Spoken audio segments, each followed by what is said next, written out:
Chers enfants, bonjour. Nous poursuivons notre grand récit de l'histoire sainte.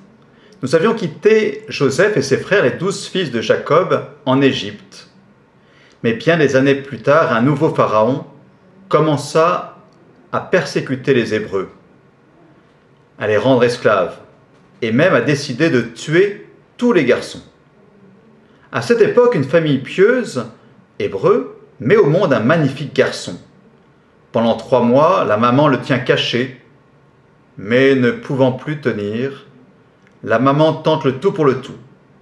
Elle installe son bébé dans une corbeille étanche et la dépose dans les roseaux, près de la rive du Nil.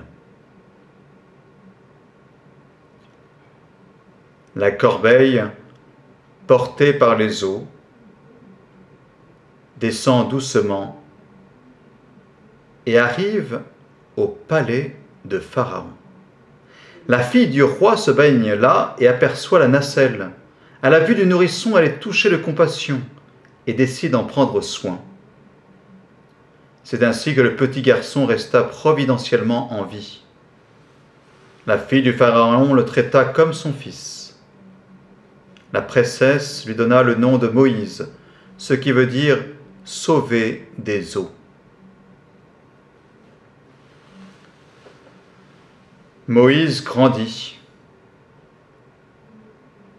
Il était dans les fastes du palais. Le voilà tout revêtu des beaux habits de la cour de Pharaon, apprenant la sagesse des Égyptiens, en même temps qu'il était bien conscient d'être hébreu, du peuple choisi par Dieu. Un jour, il rend visite à ses frères, les Hébreux. Il voit la mauvaise façon dont ils sont traités, car en effet, il découvre un de ses frères en train de casser des cailloux sur le sol. Mais tout d'un coup, un Égyptien roue de coups cet Hébreu. Son sang ne fait qu'un tour. Il lui prend son bâton et frappe à mort l'Égyptien. Il le cache dans le sable. Mais pris de panique à l'idée que Pharaon n'apprenne la chose et cherche à le tuer, il s'enfuit bien loin dans le désert. Il parvient ainsi à Madian, près du golfe d'Aqaba. Par chance pour lui, il est accueilli comme un fils par Jéthro, le prêtre du lieu. Quelque temps plus tard, celui-ci lui donne même en mariage une de ses filles, Séphora. Une nouvelle vie commence pour Moïse. Il devient nomade,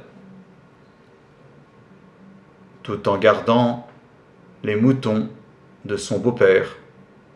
Un jour qu'il fait paître son troupeau, il voit une broussaille enflammée. Elle brûle sans s'en consumer.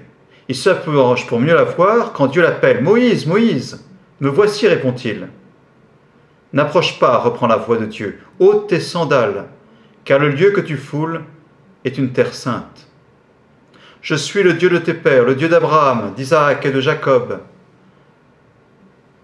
Moïse craint le Seigneur. Celui-ci continue. « J'ai vu la misère de mon peuple qui réside en Égypte.